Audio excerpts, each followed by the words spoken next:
Hello, everyone, and welcome to Dishing with Patricia. I can't believe this is my 4th episode. 1, 2, and 3 went by so smoothly. I'm hoping that this one will do the same. And I have a special guest. His name is Jerome Shabazz, founder and executive director of JASTECH and the Overbrook Environmental Education Center. Jerome, welcome. Thank you, and I'm glad to be here. You can't be any happier than we are. Well, this is great. We're both excited. Yeah, I'm pretty excited too.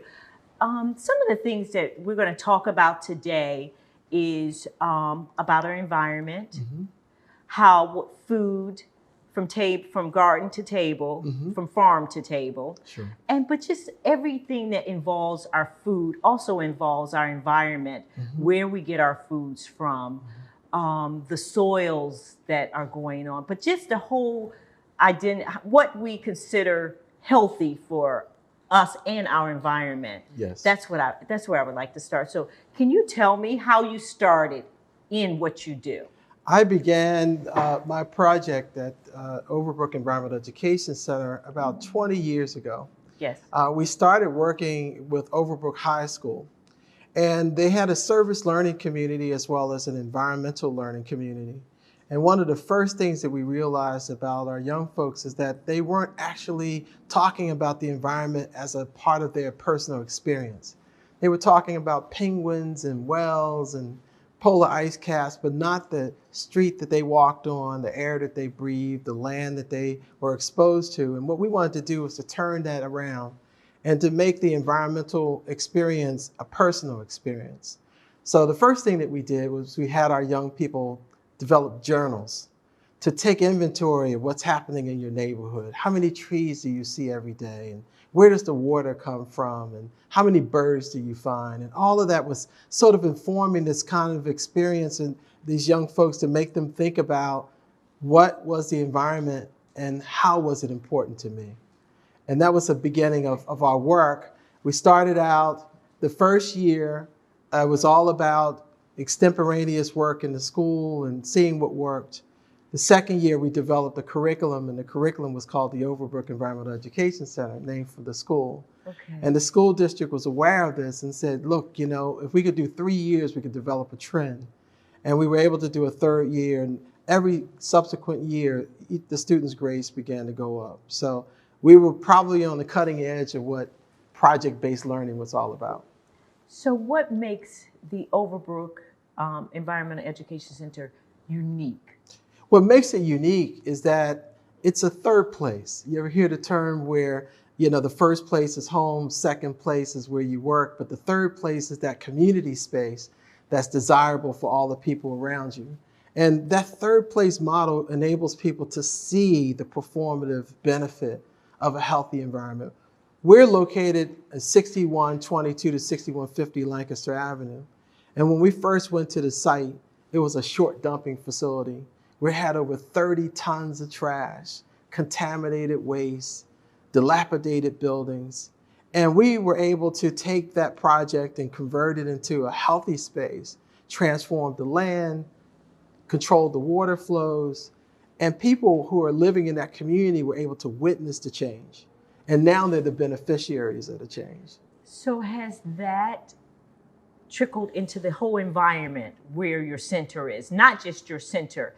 Because I think when you see a change in your neighborhood and it's a positive change in your community, then it tends to grow legs. It just veers out and it grows. So have you found that to be so absolutely. In your neighborhood? Well, one of the primary projects that we were doing on site was to control our stormwater, which means that when it rains, stormwater runs on site, and typically it runs off if you have pavements and concrete. We developed a system that allows our stormwater to stay on site. So we collect about 20 to 30,000 gallons of water underneath our parking lot every time it rains. But the benefit to the community is that the same design, we expanded it onto Lancaster Avenue. When we first came out on site in about 2002, there was only one tree on Lancaster Avenue from 63rd to 59th. And we were able to encourage 59 trees and bioretention basins and tree planters. So our work began to expand beyond our footprint and to the entire corridor of Lancaster Avenue. So also, with that being so, the students begin to learn the importance of the benefit of having trees. Right, and the beauty is not only the students, but they go home and talk about this stuff to their parents too. So you have students who are benefiting, but their families are starting to benefit because now it's becoming a conversation that people are beginning to have. So do you think that this should something that should be taught in the educational system, within the school system itself? Absolutely. The importance of your environment, what goes on, how you can help control it, how you can change everything just strictly by making a change. We have a three-part approach to everything we teach at Overbrook. What is the issue? Why should you care about the issue? And what can you do about it? Because we're in a city like Philadelphia where 27% of the people have poverty. And so therefore we have priorities that are not necessarily connected to environment. We may be worrying about where the next meal is coming from and how we're going to secure our economics. So we make the issue of environmentalism a reality that helps people to see that if I can take better care of my health, if I can take better care of the environment around me, it can affect my economics too. Because when you think about the three things that weigh people down, whether it's mortgages, whether it's student loans, healthcare is right up there. And the more preventative things that we can do, the better it is that we can reduce those costs and reduce the burden of inappropriate healthcare. What are the ages of the students that are in your center? Or is it adults too? We have a full family approach. The full family approach meaning that we work with younger people and we also work with adults. So there are classes that we do in terms of awareness of domestic toxins. We're running a class as we speak today on lead safety. And so we have people who are contractors, homeowners, people who own real estate, learning how to reduce domestic toxins in their particular facilities. But we also do classes like nutrition. We do classes on personal awareness. We have 4 buckets that we typically operate out of. One is improved environmental health, classes around improved physical health, arts, and classes around literacy. So we definitely do Are your neighbors receptive to this? Yeah, so in 2012, we worked with some partners from Rebuilding Together, the Bon Jovi Foundation, Lowe's, Carter's Kids, HDTV, and we were able to rehabilitate 30 homes that's adjacent to our facility as part of a 3-day, 1,000 volunteer project. And so it was amazing because HDTV videotaped folks home from start to finish. Wow. And we were able to get people to improve their homes in ways that they never imagined could happen with no cost and purely driven by volunteers and philanthropy. So how do you change this land that was then contaminated? Mm-hmm. What's the process? Is it that the EPA comes in and they determine that it's toxic? Take us, how does that go? Steps? Yes, please. So the preamble to actually getting, before we even went to the site, yes, what drove us into dealing with this particular project were our students. When we were finishing up our program at Overbrook High School, and we had sort of a closeout survey with the students in terms of what was important, what was valuable, what did you learn, and what kinds of things would you like to see change within your community? And almost to the letter, every student identified trash. He said, Mr. Shabazz, why is there so much trash in our neighborhoods and not the same amount of trash in others? And I said, well, some of those issues are personal, some of them are systemic, some of them are policy. But if you really want to see the answer to that question, let's take on a project and let's turn it around. And I want you to demonstrate and experience what it takes to really clean up your community. So that's how the conversation started. And then folks asked us because at the time the center didn't have a home. We were just working in schools. And so we went out looking for property. We went out looking for facilities that we can actually turn around and treat it as a project. And we found the location where we are today. It was sort of our second location. People were telling us originally go into an empowerment zone and see if you can get some property that way. It turned out not to be the best thing to go about it. We went into another site right on Lancaster Avenue, and the owner was willing to sell it to us, and we bought the site, and we treated it as this demonstration project. So we began by talking with city representatives because we knew we had to get some support. We knew we had to have some coordination of the utilities and the infrastructural people to help us understand what was going on. And so it was determined very early on that this particular project was designated specifically the way properties that of post-industrial facilities are designated. Is called a brownfield site. Yes, that's what I wanted to. And the brownfield site, when the city started working with it, they typically work with their state counterparts, and then they introduced the project to the Department of Environmental Protection for the state, the PA Department of Environmental Protection, and they said, "Oh, this looks like a great project. But we need to talk to our colleagues at the EPA." And so they bounced it up to the federal level. And then Region 3 EPA looked at the project, and they said, well, all the protocols for cleanup and remediation that everybody else told you was not what we would do. And their protocols were very stringent and very complicated, very costly. And we said, we would love to do this, but you need to help us pay for it. I was going to ask you, who pays for this? Well, fortunately, we were able to get resources from the agency to help us with the cleanup, actually the assessment and part of the cleanup. And then we raised other funds for the cleanup. And we actually were able to test the soil. We test for the potential hazards on the site, the chemicals. Our facility used to be the house of A&P Supermarket. So it was built in 1956. It was A&P Supermarket. In the 1980s, it became the Philadelphia Building Supply Company. And the interesting part was the Philadelphia Building Supply Company left all of its material behind. And that sort of led towards some of the contamination.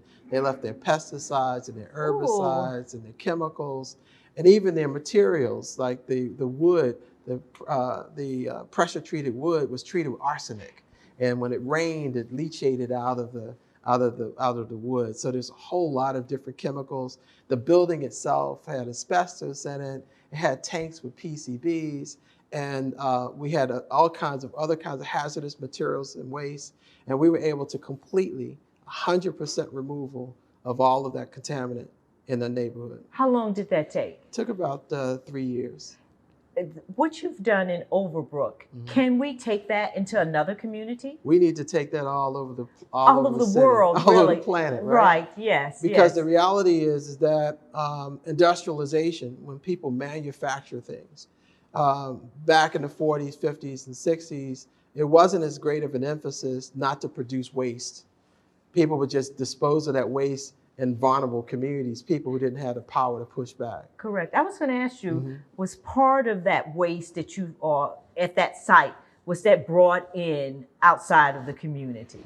That's an interesting question. Some of it was, and some of it was the degenerative nature of the building deconstructing on itself. Okay. Meaning that when the building started falling apart, when the building started to deconstruct on itself, then all of those chemicals and equipment and supplies that were hazardous, that were hidden in the building, became exposed. For example, they had all of their HVAC inside of the building.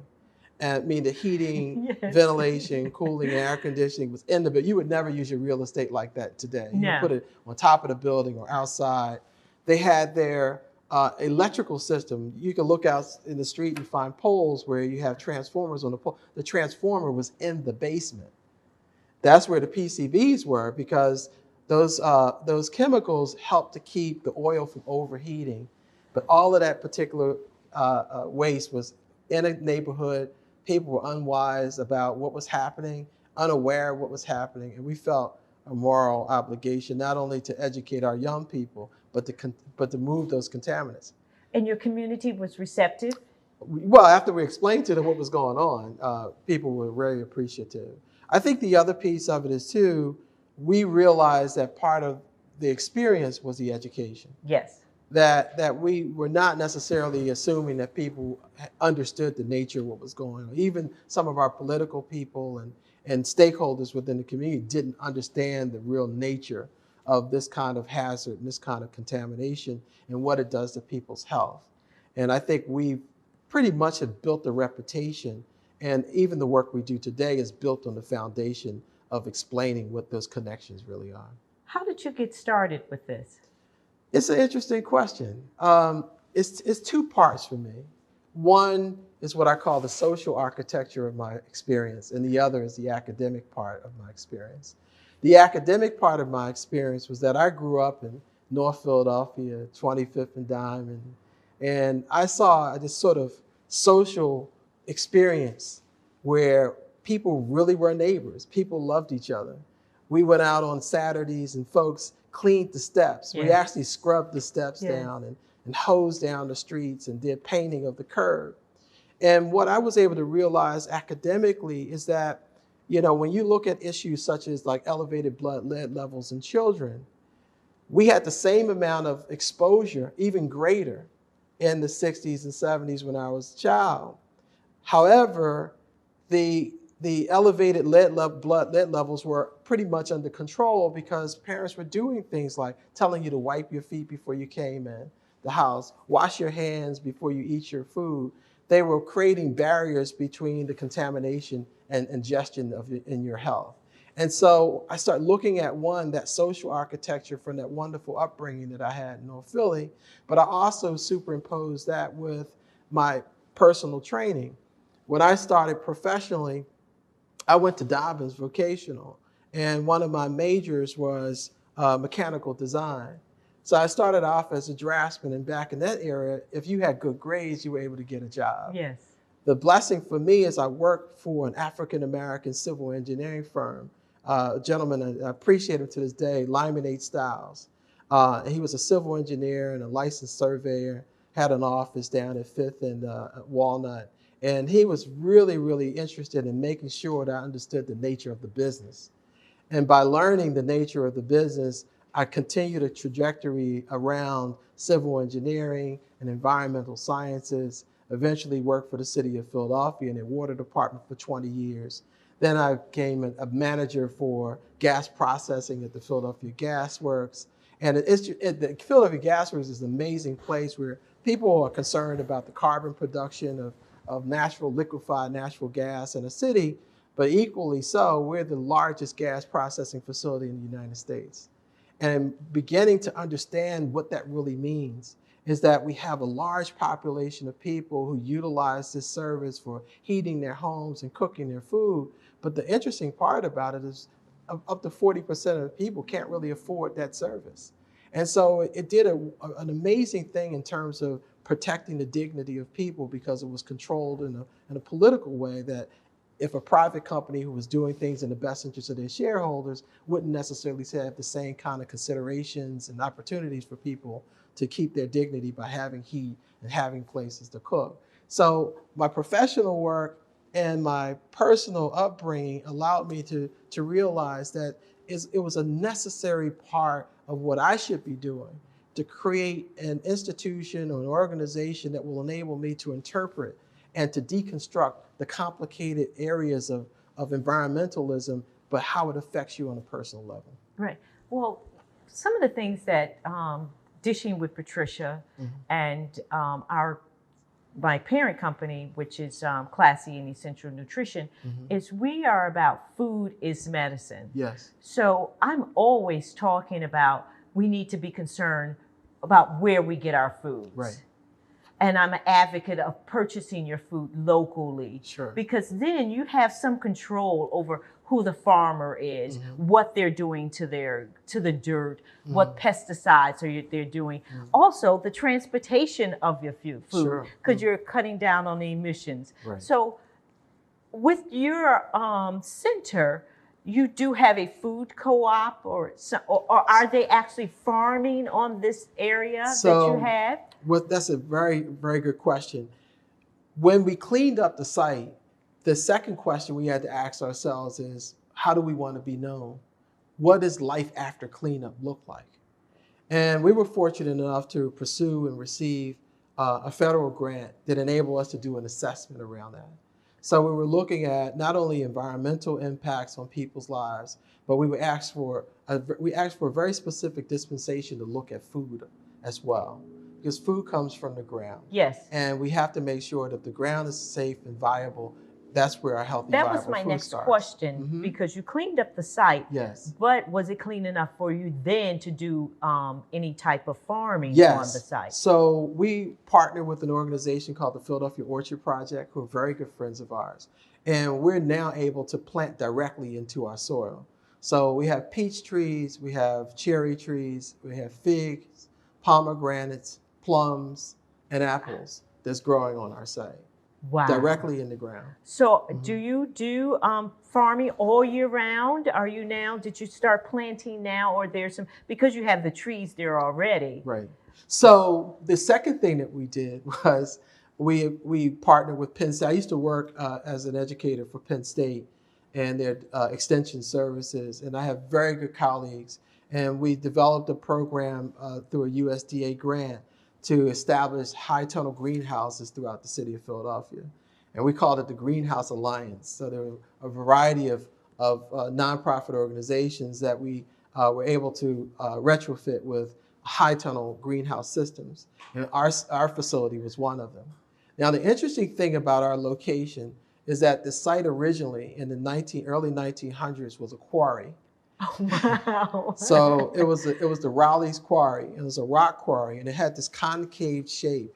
And so it was a little bit more depressed than the buildings that's on it.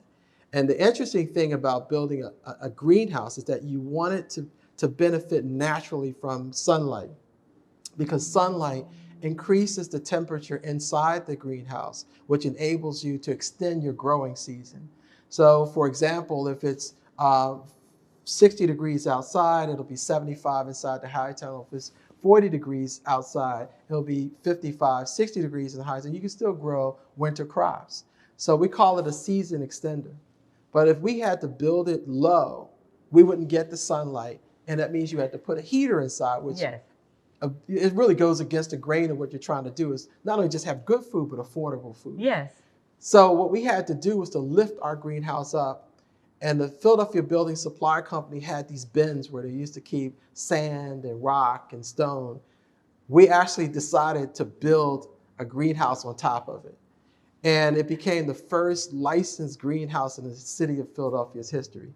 Because when we went to get a zoning for it, they said, zoning doesn't exist. You really need to go away and talk to somebody else. So Okay. the examiner tried to push us away. I'm like, is this guy kicking me out? Yeah, I'm kicking you out. We don't know what to do with this.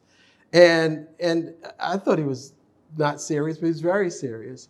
And then I said, no, he must not understand who we are. We have to do this. We are committed to it. Yes. And so ultimately what we found out is that he didn't want to address it, or couldn't address it, because there wasn't any Precedent for it wasn't any precedent for it. So fast forwarding to today, we helped to change the legislation. Now there is, in the zoning ordinances, greenhouses and high tunnels. We're on record as being the first to ever apply and receive it. And we have a greenhouse which we grow vegetables and other kinds of botanicals. All year round? Not all year round. It's a season extender. So we benefit from the fact that we can do longer and start earlier. So have you started for the season? As a matter of fact, we were on site this Saturday. So this Saturday we were doing some prep. We were originally scheduled to have students from St. Joseph come in, but there's a spike in COVID with the students, and they had to cancel out. Yes, yes. But we already had other volunteers who were prepared to come. So we not only have the original, what we call the elevated high tunnel greenhouse, but we just got another Department of Agriculture grant to establish a second one. So we worked on the second one Saturday, and we're just building the raised beds for it. So do you start from a seedling? We start from seedlings, yes. Wow.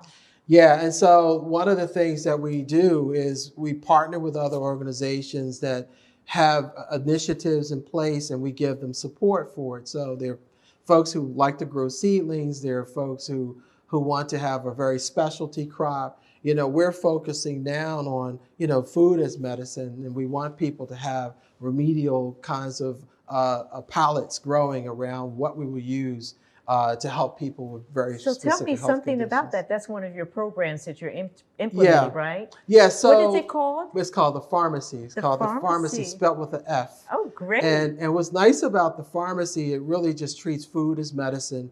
It's a play on the word pharmacy with a PH. Yes. That calls it a prescriptive program. So it started out for us right after we were able to do this federal grant looking at environmental health and food in the West Philadelphia neighborhood. We were focusing in on 3 zip codes, 19131, 19151, and 19139, which is all out in West Philadelphia. And what we were able to determine in our outcomes was that about over 50% of the people in the community had health disorders or disordinacies that were remediated by diet. Correct.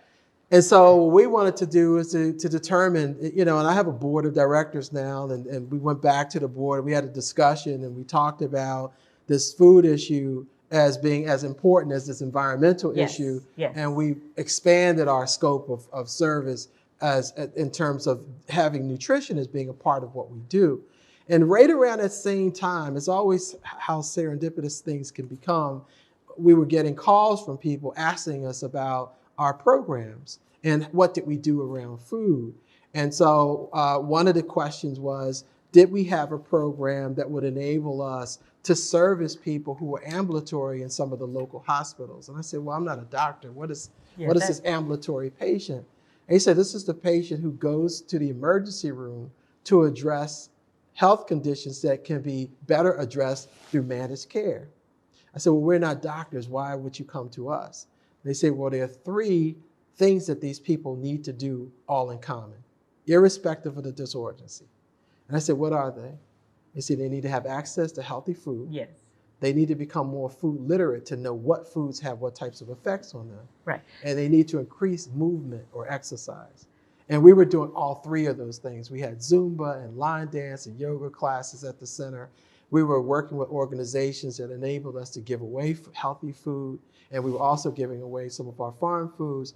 And we also work with people like University of Pennsylvania. To this day, we still do nutrition classes online. So we were doing the food literacy, we were doing food access, and we also had the movement. So the food that you're growing at the center, yes, is that designated to people within your community? At this point, we give our food away. Yes, exactly. We are right, and we'll give it away to whoever is accessible and needs it. We have adopted some of our neighbors, our adjacent streets like 62nd Street and Lebanon. So we approach them first, and typically they'll take everything before we can get it out. But there are other instances where if we have food, we do reach out to the broader community. We rarely ever have anything left over. So at pharmacy, yes, in food, back to food as medicine, yes, what types of things are you going to plant now that's going to help people that is in their natural state? Sure. Can you tell me, is it cauliflower? Is it broccoli you're going, or are you going to go like with different herbs? You want some sage or you want some thyme? And so tell me, it sounds like you've been looking at our list. So it's all of the above. They say that an apple a day keeps the doctor away, which is actually true. Right. That if a person ate 2 apples every day, sure, it is equivalent to high cholesterol medication. Right. And also it transcends. I'm always telling you that if you have any of the chronic diseases, just eating healthy will help you if you had diabetes, if you had high blood pressure. Just eating healthy is going to just going to make a difference just by what you eat. So you really are starting to sort of bring some shape to what the pharmacy is all about. And it's a couple of different components to what makes the pharmacy what it is. The primary issue is localized, healthy food production. Yes. So that's one piece of it. I think that's what you identified, having a broad array of healthy foods that's locally grown. The other piece and the challenge that's yet to be established with the pharmacy is creating a socialization around the access of this food. We do not have that kind of access in our neighborhoods. And the idea around creating a new normal so that it's accessible, so that your spontaneous reaction to wanting to eat something will be something that's local. And folks do not have the resources and the ability to go to the Trader Joe's and to go to the Whole Foods or to go to the Reading terminals. We're bringing that to the neighborhood. That's that third place model that I talked about. That's yet to be done. That's a physical facility that's being developed. But at your center? At our center, yes. We have a space, that old supermarket, that we're transforming into a brand new facility that will enable us to accommodate the variety of needs that go along with the socialization around healthy lifestyles. So you have the pharmacy, you have the farm that you're going to be producing. We have the orchard. We have the orchard. What else do we have to look forward to in your center? Are you going to bring back exercise and teaching nutrition after COVID has settled and we're all have been vaccinated? So it's two answers to that question. Yes and yes. And so we're definitely going to bring back all of the programming that we had. We were fortunate enough to be able to acquire another acre of land behind the original center, and it has more space than building. And we're going to keep it that way so that some of our activities can be held outside. As a matter of fact, part of the preliminary design is to actually create a track so that people can do their movement outside and do more outside, where you can sort of be in the neighborhood, but at the same time have access to these wonderful resources. So that's one. The second program that we're starting is what we call a program that will enable us to schedule people like yourself and others to be able to bring competencies and information to the community, and things that they would never have access to. They would have to go downtown or have to go outside of the city limits to appreciate it. We're going to do those things locally. The 4 areas that we're going to have education in are areas around health, environment, arts, and literacy. And part of what that does for us too is the thinking that we have around the gig economy.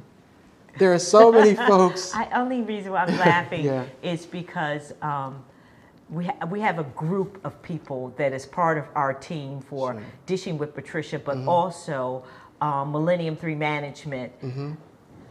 Classy and Essential is a subsidiary of Millennium 3 Management, and we are advocates of the gig economy. Yes. And we encourage the gig economy because in today's time, I think the gig economy is what has allowed us for people to be able to sustain going through this pandemic because they have multiple gigs. Right. And so what we thought would be a natural leveraging of our facility was to create an opportunity for people in that gig economy. So here's how it would play out in the short term. We have dedicated what we call flexible space that will enable us to do farmers markets. And the type of farmers markets that we're thinking about is, in addition to having the whole healthy foods, but to have a creator space, that if a person created their product, they would be able to be at our farmers market. In other words, if you made shea butter or if you made soap and you put natural thyme or you put a spearmint inside of it, you actually made it, we will allow that person to be able to be at that space because it's a different kind of experience talking to the person who produced it with their own hands. That's a farmer's market. Other than that, you're talking about a flea market. Yes. And so we're not trying to get people who are buying something to come out, and that becomes an emphasis on how much money you can get back on your investment. But people who make things tend to have a different kind of relationship with the things that they make. You know that as a chef. And so even things you grow. Even things you grow. So the goal for us is to create this system that will enable people, one, to give the public access to that resource, but two, when they're not at the farmer's experience, to have a virtual space where people can order those products. And in addition to that, to be able to create an opportunity where they can talk about the essence of what makes them special and unique. We have a project called a Communiversity. And the Communiversity project allows people to know when you'll be scheduled at the Overbrook Center to talk about your work. Is there anything that you want to share with our audience? Before we close on this, this has been, I love this. I love talking about community. I love talking about our environment because during this pandemic, I've been saying that Mother Earth is just carrying us. and we have to start being responsible. This is our only planet that we have. So I always fix a little small dish for my guests. So just to share with you what I do. Yes. But tell me, is this something that you want us to know that's important, that possibly I did not ask, that you want to share with us? But before you go, I hope you're going to stay a while. Sure. And then give us how we can find out about your organization. But is there something that you want to talk to us about that I didn't ask, or that's important that we should know? What we've been able to do over the past 20 years in Overbrook section has been phenomenal. I'm on the National Environmental Justice Board with the EPA. I'm on the State's Board of Environmental Protection, Environmental Justice Board, and I get a chance to talk to people all over the country. And there are very few organizations uniquely like ours. Most organizations are created by academics, and they love studying the problem, but they're not as big about doing things about it, and they're definitely not as big about telling you and I what they're doing about it. So this ability for people to have access to this resource and this information is unique by our organization, and we want to make it a commonplace. We want to make it common so that when people have questions about what environmental condition is having an effect on their health, we want to make it simple for people to realize that if they're having incidents of asthma, that is a result of air quality. So what's going on in the air that's making it bad for my health today? Should I stay in the house? Should I keep the children in? Do I need more trees? What can help mitigate this problem that's a natural, sustainable solution? So we have a term that we use at the Overbrook Center. We say that we major in the minors. We do the simple things well. We do the things that we can replicate over time to improve the quality of our built and natural environments. And so we wanted to encourage all of your listeners to take more inventory of their health, of their environment, to take time to become integrated with it, and to know what the causes and effects of the things that they do, what they use, what they put on their bodies, and what they put most importantly in their bodies, to become more connected with that. And I think that as a result, we'll begin to solve some of the other problems, not just with our health, but with our economy, with our economics. Because if we can keep ourselves from going to those hospitals and from being sick and from being ill, it'll make us more productive, and it will make us more viable in terms of our economy. Food equity. Food equity, that's right. And that's what we look for. So part of the pharmacy is to help create that food equity, to make sure we have affordable, healthy food in a localized community. That's great. Can you share with us your website? Our website is www.overbrookcenter.org. Our telephone number is 215-879-7770. That's try7770. And you can also email us at info@overbrookcenter.org. Can people volunteer? Do you accept volunteers? Yeah. Is your staff basic volunteer, or is it paid staff? We have both. We have paid and volunteer staff. We have about 8 employees right now. And it's a very interesting experience because we always can utilize volunteers, particularly when you talk about environmental green space work. It's biological, so it always needs maintenance, it always needs care. And we're a nonprofit 501c3 organization, so in addition to receiving physical labor, we're not opposed or anemic to receiving money too. Exactly. So if people wanted to donate or volunteer their services, our organization they can donate to the website that you just told. Yes, there is a donation tab on our website. Well, that is wonderful. I'm so happy that you came, because this is the season. Mm-hmm. This is the season for us to talk about our foods, mm-hmm. what we're putting in our bodies, what we're doing with our environment, and just, you got to eat right. We got to eat right. I want to be healthy.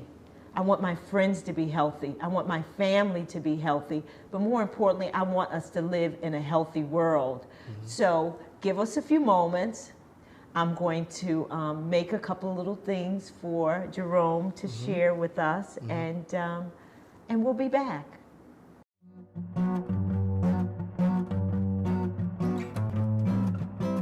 Welcome back. My guest, Jerome Shabazz, will be joining us shortly. But I want to, before I start this segment of the show, I did not give thanks for what is going on. The new administration, most of us have have our vaccine, those of us that have not, but we still need to be careful. We're in the last stretch of this race, and please, let's just win this race. Stay safe, wear your mask, social distance. It's important. It's important because we want to live. We want to get our lives back. So if those of you that are not following the protocol, please think about those that want to live and just do us a courtesy. Wear your mask, please. So I'm going to get started. What I have today is a pea pesto I'm going to make for you out of peas with some basil. So I have some basil here. I have some parsley. I have some vegan Parmesan cheese. This is sun-dried tomatoes with garlic that I've already sauteed. And this is toasted walnuts. And this is garlic. This is arugula. And these are the peas. And I'm going to take some zest from these lemons as well as the juice of these lemons. And I'm going to put it in my just small food processor and pulsate it a little bit and show you guys how to make pesto. Pesto is really easy. I don't always make my pesto with basil. I'll use whatever I have. I've done it with spinach. So whatever green vegetable that you have in your home, feel free to use those. So I'm going to just, my hands are clean, so I'm going to take just a couple of peas, put it in the top of this for this food processor. Here is just a little bit of arugula, not a lot. I'm going to just break a couple of this off of, this is fresh basil. It smells so good that you guys, you can just start a box garden and make these herbs for your home. Just a couple of pieces of garlic. I'm going to, here's a spoon. Oh, excuse me. I'm going to add my sun-dried tomatoes and my garlic that I've already sauteed in my olive oil, and just add this in. And I'm going to take a little bit of this parm. This is vegan Parmesan. I don't know if I mentioned to you that the pasta that I made this pesto is going to go on is gluten-free. I've told you guys that it's not, you don't have to have that plain white pasta anymore. Please stop, because they're making pasta with lentils, rice, even some of them are made with quinoa. So please introduce yourself to some new things. So I'm going to put a little bit of salt in here. Salt to taste, please. And here's some black pepper. I love ground pepper. I don't like that little soft pepper that you can get. I like to see my my condiments. I like coarse salt, coarse pepper. So I'm going to just add a little bit of zest to this. So when you're zesting, you're releasing some of the oils of the lemons that's in the rinds. I think I showed you guys on one of my recipes that's on my website, classyandessentialnutrition.com. I did a lemon tart a couple of weeks ago. So please look on there and you'll find that. Not only am I going to, I just use some of the zest, I'm going to use some of the juice from this lemon in my pesto. This is easy.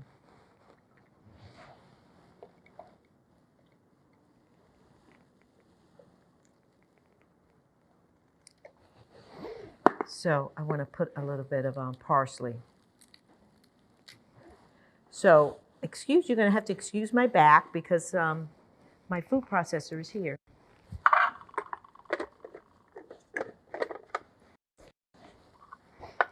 So you put it on and you just pulsate a bit.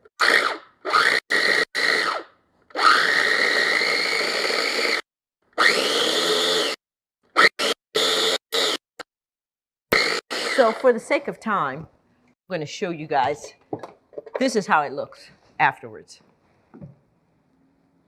This is how it looks. You can put this in the freezer, put it in ice cubes, and you can add this to any type of sauce. If you're doing grilling your fish, take this out, brush your fish lightly while you're grilling it, pesto would really wake up your chicken, your shrimp, any dish that you're having. It does not have to be grilled. It could be in your soups. And if you wanted to, add it to a little broth as well. So what I'm going to do is add this pesto to this to my pasta that I have here.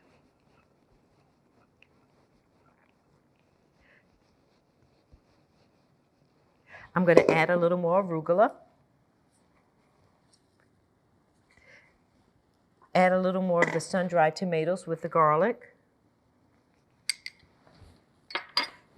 You could also add shrimp to this dish or grilled vegetables. But I'm going to show you how it looks when it's finished.